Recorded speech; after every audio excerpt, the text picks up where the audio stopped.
Assalamualaikum warahmatullahi wabarakatuh. Halo teman-teman, bagaimana kabarnya hari ini? Semoga semuanya dalam keadaan sehat walafiat ya. Sekarang kita kembali lagi untuk belajar kimia bersama Ibu Yuyun. Simak baik-baik ya.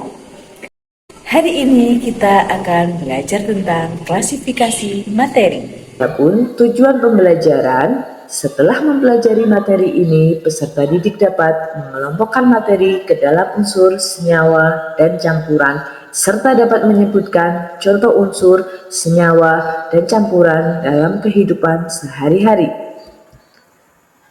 Materi adalah segala sesuatu yang memiliki massa dan menempati ruang atau bisa dikatakan memiliki volume. Banyak sekali contoh materi dalam kehidupan sehari-hari, antara lain gelas, bola, dan buku. Materi di dalam ilmu kimia secara umum dapat dibedakan menjadi dua, yaitu zat tunggal dan campuran. Zat tunggal di sini maksudnya adalah zat murni atau zat itu sendiri atau tidak ada pengotornya. Zat tunggal itu sendiri dapat dibedakan menjadi dua, yaitu unsur dan senyawa. Nantinya ketika kita mempelajari kimia, unsur dan senyawa akan sering kita jumpai. Sedangkan untuk campuran juga dibedakan menjadi dua, yaitu campuran homogen dan campuran heterogen. Agar kita bisa membedakan antara unsur, senyawa, dan campuran, selanjutnya kita bahas satu persatu ya.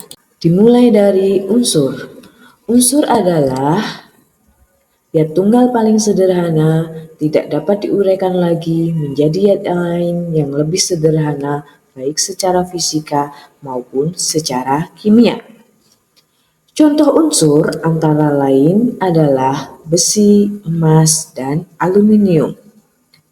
Unsur besi dengan lambang Fe, besi tidak dapat diuraikan lagi menjadi zat lain, misalnya menjadi emas. Begitu juga untuk emas dan aluminium, tidak bisa diuraikan lagi menjadi zat lain atau tidak bisa berubah lagi menjadi zat lain, misalnya menjadi besi.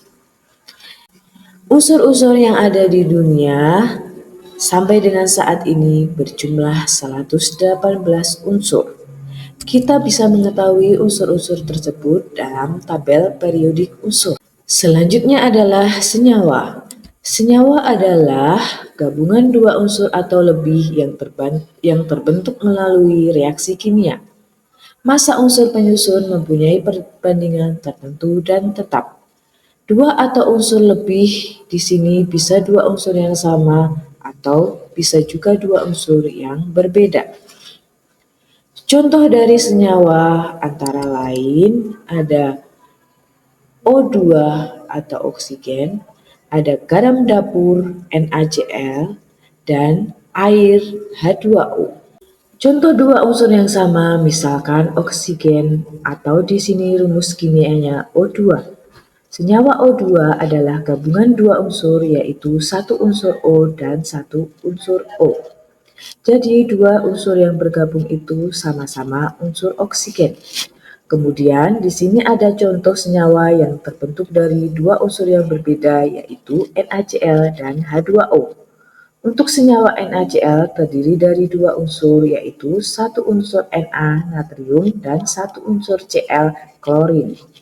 Kemudian yang perlu diingat dalam senyawa, sifat senyawa yang terbentuk berbeda dengan sifat unsur penyusunnya. Sebagai contoh, air atau H2O tersusun dari hidrogen dan oksigen yang semula berwujud gas yang mudah terbakar dan ketika membentuk senyawa air berubah menjadi berwujud cair dan tidak mudah terbakar, bahkan sangat bermanfaat dalam kehidupan kita. Selanjutnya kita masuk ke campuran. Campuran adalah gabungan dua atau lebih zat, bisa unsur, bisa senyawa, tanpa disertai reaksi kimia. Massa unsur penyusun tidak tetap atau sembarang.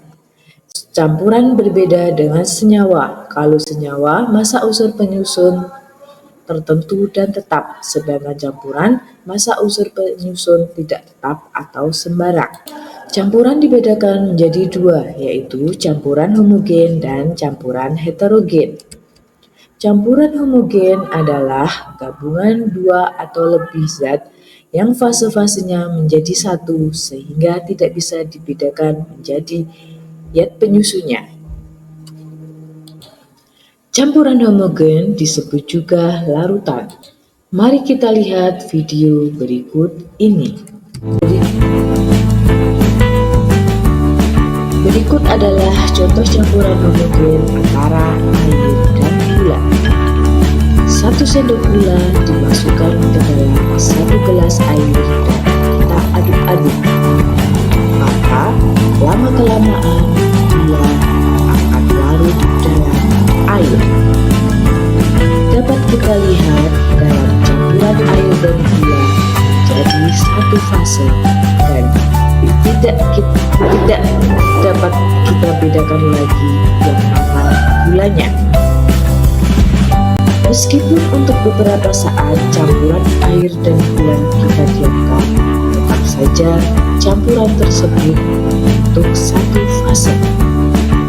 Kemudian, campuran heterogen adalah gabungan dua atau lebih zat yang membentuk dua fase, bisa dibedakan penyusunnya. Mari kita simak video campuran heterogen berikut ini. Berikut adalah contoh campuran heterogen antara air dan pasir. Ketika beberapa sendok pasir dimasukkan dalam 1 gelas air, kemudian diaduk-aduk perlahan, ternyata pasir tetap tidak bisa larut ke dalam air. Yang terlihat air menjadi sangat keruh.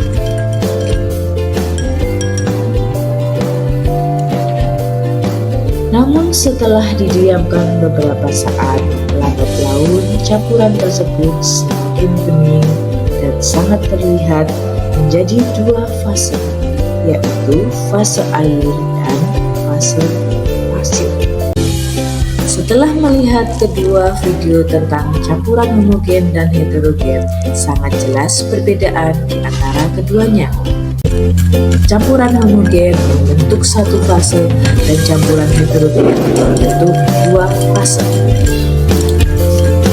Itulah penjelasan tentang materi dan klasifikasinya. Dan untuk mengetahui pemahaman kalian dalam belajar tentang klasifikasi materi ini, mari kita coba mengerjakan kuis tentang unsur, senyawa, dan campuran. Alamat linknya adalah sebagai berikut. Silahkan kalian ketik, kalian klik, dan kalian coba untuk mengerjakan. Selamat mencoba dan semoga sukses. Demikianlah belajar kimia hari ini. Semoga bermanfaat dan sampai berjumpa di pertemuan selanjutnya. Semangat belajar dan sukses selalu. Wassalamualaikum warahmatullahi wabarakatuh.